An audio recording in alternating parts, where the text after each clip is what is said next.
Ukrainian forces are desperately short of long-range air defenses that can protect Ukraine's cities from Russian missiles. Unable to shoot down all the incoming missiles, the Ukrainians are doing the next best thing. They're blowing up the munitions on the ground before Russian Air Force bombers can launch them, according to Euromaidan Press media outlet. Recently, Ukrainian attack drones flew nearly 240 kilometers into western Russia and hit the airbase in Shaykovka, which houses some of the Tupolev Tu-22M bombers that routinely lob Kh-22 cruise missiles at Ukrainian cities.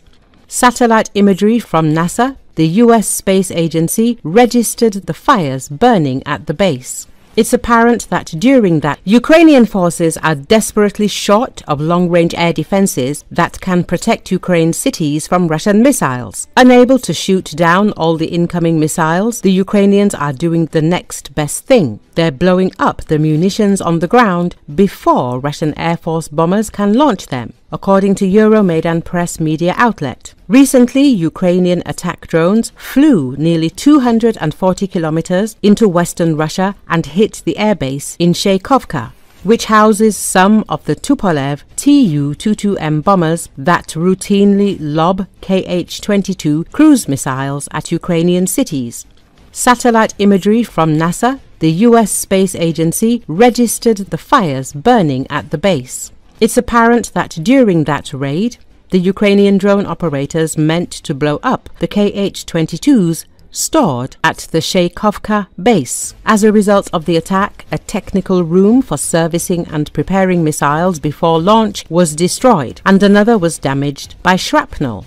The analysts at CyberBoroshno concluded after scrutinizing satellite imagery of Shaykovka. The last drone attack may have followed the same plan. After all, the 60-ton Kh-22 missile, an aging munition first deployed in the late 1960s, is uniquely vulnerable to shrapnel damage. The Kh-22 has a liquid propellant rocket engine for which the rocket's tanks must be filled with 3,000 liters of extremely toxic fuel, the main components of which are asymmetric heptyl and concentrated nitric acid. US-based think tank Global Security Outlet noted, merely flying with a Kh-22 can be dangerous for the bomber crews. Nothing says fun like flying around with an ancient missile containing around 4 tons of hypergolic fuel.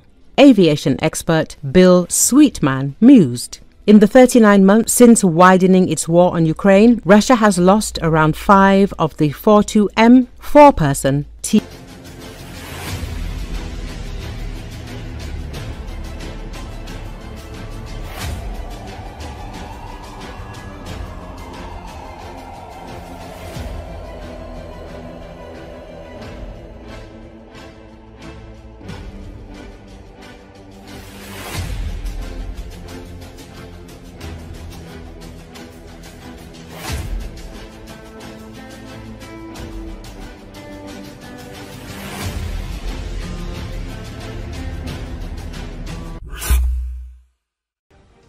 As reported on April the 26th, Ukrainian partisans operating in the occupied territory disabled a railway transformer near Stanitsa, Luhanska. On April the 16th, railway infrastructure was set on fire in occupied Melitopol. Ammunition, fuel and other military supplies are delivered to the front near Rabotino and Kamenskoye through this city.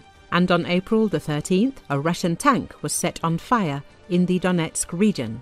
The pro-Ukrainian underground movement Atesh claimed responsibility for all 3 attacks on Telegram. This is further evidence that Ukrainian operatives in the temporarily occupied territories are acting more actively and effectively, writes Foreign Policy.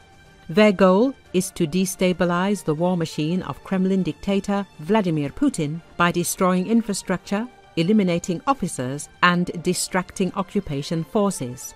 Almost every other day, an act of sabotage is committed by forces supporting Ukraine. Yuri Matsievsky, a professor at the National University of Ostro Academy who studies Ukrainian resistance, told the publication. He noted that murders, ambushes, arson, poisoning, kidnapping and explosions of communications and energy facilities are being used. Despite the fact that Russian control is increasing, the Ukrainian underground is constantly exerting pressure. It is making it difficult for Russia to communicate, move people and supply the front, the expert emphasized. Matsievsky is confident that even if a ceasefire is reached, in which these territories will continue to be occupied by Russia, the resistance will continue. It is reported that recognizing the occupiers' control over Ukrainian regions does not change the reality on the ground for the citizens themselves, so the resistance will continue, either until these territories are liberated or, as in the case of Western Ukraine in 1939, until it is suppressed by force. There is a guerrilla war that Ukrainians have known since World War II, says Vladimir Chemchugov, an agent with the Ukrainian Special Operations Forces and an active participant in the Luhansk underground after Russia's 2014 invasion of the Donbass. He claims that there are about a dozen groups, including Atesh, that regularly destabilize Russian operations in the rear, increasingly in Russia itself. The media writes that the Ukrainian underground in the occupied regions has become another theatre of military operations along with the main front. Like most of the Ukrainian defense, it is self-organized, young, technically savvy, and even includes many women. Today, the armed underground has about 3,000 fighters, and the number of civil activists reaches 10,000. They paint anti-propaganda graffiti, hang Ukrainian flags, burn Russian propaganda materials, and interfere with the process of Russification.